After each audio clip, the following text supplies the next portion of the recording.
So welcome to the autumn farm tour here at Garter Stitch Farm. Cue the intro music.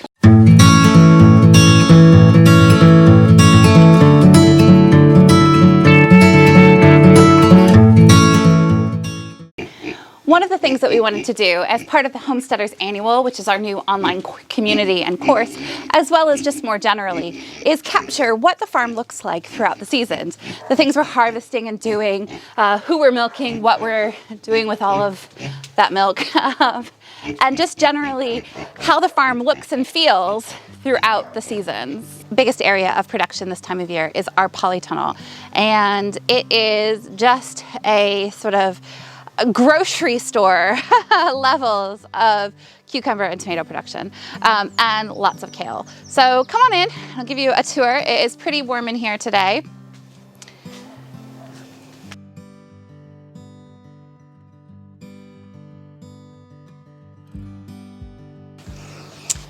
By far the biggest area of production has been the cucumbers.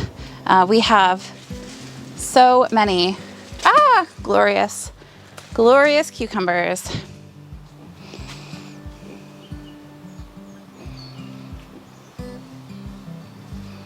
So we've never really grown cucumbers before. I mean, obviously, because we didn't have a polytunnel, and in Scotland, I don't know. I mean, maybe other people would have better luck than we do growing cucumbers, but we're pretty exposed, pretty windy, and we're on a hill.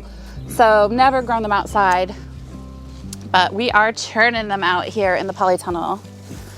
These round cucumbers, these are crystal lemon, and they are the best thing I've ever eaten. So I eat like 4 a day. Oh no! Pigs are not allowed in polytunnels. Off you go. You do it.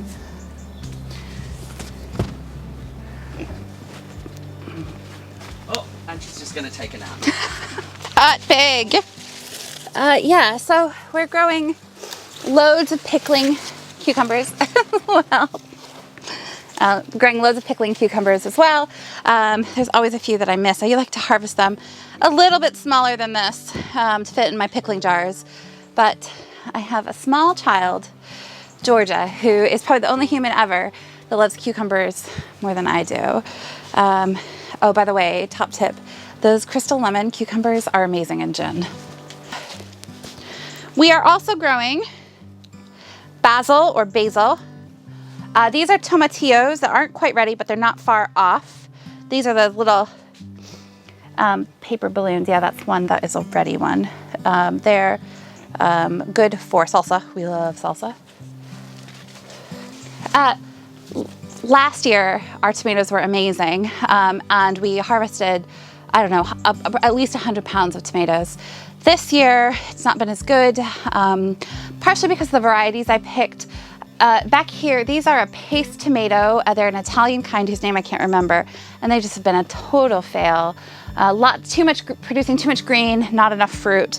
But we were given some heritage tomatoes by a friend, and those have done much better. So these are Russian purple tomatoes, and I can't remember what these are, but they've done really well.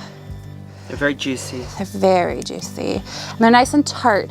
I don't like tomatoes that taste, too mellow. I like them with a bit of kick. But yeah, not the best tomato year, I gotta be totally honest. But I mean, I think that one of my favorite things about gardening is that you have another year to do it. You know, it doesn't stop. You learn the lessons, and then we're just watching our pig and our dog doing unmentionable things to each other. Yeah, so my favorite thing about gardening is that every year is different. Every year you learn a lesson and you do better, and there's always this opportunity to, do it again. So along here we have some purple sprouting broccoli, some cabbage, and a few other basil interspersed. In terms of what we're sowing at the minute, we've got some Chinese vegetables, some spinach, and then we're also sowing cucumbers and, no, sorry, not cucumbers. We're also sowing cauliflowers and cabbages this time of year. So in addition to providing a nice warm environment for our vegetables, the polytunnel serves a really important purpose of protecting our veg from our goats. So despite having fencing, despite the best will in the world, goats escape and munch vegetables, as we saw in the big garden. So having the protection of the polytunnel means that we can grow a lot more with relative, confidence that we're not going to get everything munched.